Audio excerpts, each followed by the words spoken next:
യോഗി ആദിത്യനാഥ് ഈ സംഗമത്തിൽ പങ്കെടുത്തിരുന്നെങ്കിൽ അദ്ദേഹത്തിന് വേദിയിൽ ഇടം കിട്ടുമായിരുന്നു. തർക്കം എന്താ കാര്യത്തിൽ ഇത് അവിടെയാണ് എന്റെ ക്വസ്റ്റ്യൻ. അതായത് ഇത് ദേവസ്വം ബോർഡ് നടത്തിയ പരിപാടിയാണ്. അങ്ങ് പറയുന്നത് പോലെ ദേവസ്വം ബോർഡ് നടത്തിയ പരിപാടിയാണ്. ദേവസ്വം ബോർഡിനെ സംബന്ധിച്ച് ദേവസ്വം ബോർഡിന്റെ പ്രസിഡന്റ് പി എസ് പ്രശാന്താണ്. അദ്ദേഹത്തിന് പാർട്ടിയുമായി ബന്ധമുള്ള അദ്ദേഹം പാർട്ടിക്കാരനാണ്. അതായത് സി പി എംകാരനായ പി എസ് പ്രശാന്ത് നയിക്കുന്ന ദേവസ്വം ബോർഡിന് ദേവസ്വം ബോർഡിന്റെ സ്പോൺസറായ അല്ലെങ്കിൽ അതിന്റെ രക്ഷാധികാരിയായ സർക്കാരിന് യോഗി ആദിത്യനാഥ് കേവലം ഒരു UP മുഖ്യമന്ത്രി മാത്രമാണ്. അദ്ദേഹം പങ്കെടുത്താൽ ഒരു തരത്തിലുള്ള പ്രശ്നവും ഇല്ലാത്ത ഒരു അയ്യപ്പ സംഗമമാണ് നിങ്ങൾ അവിടെ നടത്തിയത്. അങ്ങനെയാണോ? എന്ത് മണ്ടത്തരമൊക്കെ വിളിച്ചു പറയുന്നത്? യോഗി ആദിത്യനാഥ് മാത്രമാണോ അവിടെ വന്നത്? ഞാൻ അതല്ല ചോദിക്കുന്നത്. അവിടെ വന്നവരെല്ലാവരും യോഗി ആദിത്യനാഥ് എന്നല്ല പി കെ ഗോപൻ ഞാൻ ചോദിക്കുന്നത്. യോഗി ആദിത്യനാഥിന്റെ സന്ദേശം അഭിമാനത്തോടെ വായിക്കാൻ മാത്രം, ആ സന്ദേശം വായിക്കാനുള്ള വേദിയാണോ അത്? ആ സന്ദേശം വായിച്ചാൽ ആ അയ്യപ്പ സംഗമത്തിന്റെ യഥാർത്ഥ ഉദ്ദേശം, സർക്കാർ പ്രഖ്യാപിച്ച ഉദ്ദേശം സാർത്ഥകമാകുമോ? ഒരു മതാതീത മാനവ സംഘമായി അത് മാറുമോ?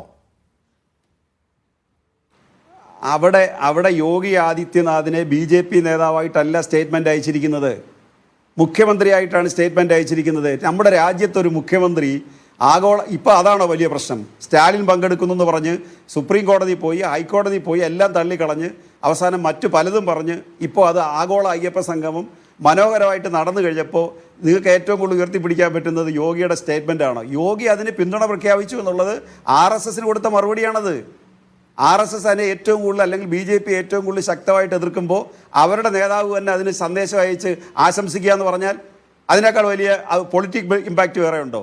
അപ്പോൾ അതവിടെ വായിക്കണ്ടേ? യോഗി ആദിത്യനാഥ് വർഗീയവാദിയാണ്, അതുകൊണ്ട് അവിടെ വായിക്കുന്നില്ല. മതേതര സംഘവും അത് മതവിശ്വാസികളും മറ്റ് മതേതര വിശ്വാസികളും എല്ലാം ആഗോള അയ്യപ്പ സംഗമത്തിന്റെ ഭാഗമായിട്ടുണ്ട്.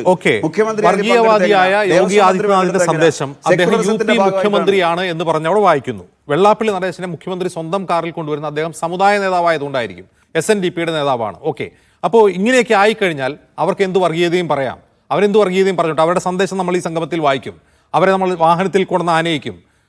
പളനിവേൽ ത്യാഗരാജന് മുമ്പ് തന്നെ പ്രസംഗിക്കാൻ വർഗീയത പ്രസംഗിച്ചോ? അവിടെ പ്രസംഗിച്ചോന്നല്ല, അവരെ എന്തിന്റെ പേരിലാണ് പി കെ ഗോപൻ അറിയപ്പെടുന്നത്?